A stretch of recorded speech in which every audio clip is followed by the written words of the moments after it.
మిత్రులందరికీ నమస్కారం. చూడండి, ఇలా ఆటోలో గ్యాస్ లైన్లో ఉన్నాము. ఇది నా ఆటో. చూడండి, ఇది నా ఆటో. లైన్లో నిలబడము. చూడండి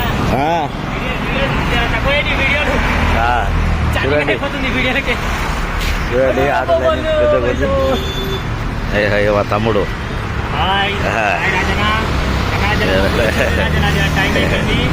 టైం చూసిన 10 అయితే ఇప్పుడు గ్యాస్ దొరకదో తెలియదు, కానీ దాదాపు ఒక 4-5 బండ్లకు వస్తుందంట గ్యాస్. మరి తెలియదు అన్న, డ్రైవర్ల పరిస్థితి ఏమో ఇట్లుంది. సావాలా బతకాలా తెలియదు. 3 నెలలు అయినాక ఆయనతో మాత్రం ఇంట్లో సిలిండర్ దొరకదంట. కట్టెల పొయ్యి మీద చేసుకొని బతకాలంటారా? అదే కట్టెల పొయ్యి కొనుక్కోలే. కేంద్ర ప్రభుత్వం మీరే చూసుకోండి. చూడండి ఫ్రెండ్స్, ఆటో కదా కష్టాలు చూడండి ఎంత లైన్ ఉందో.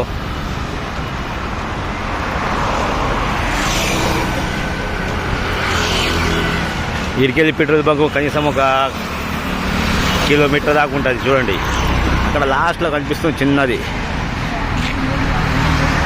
చూడండి, అక్కడ అంతా లైటింగ్ దాకా వెళ్ళాలి. Okay friends.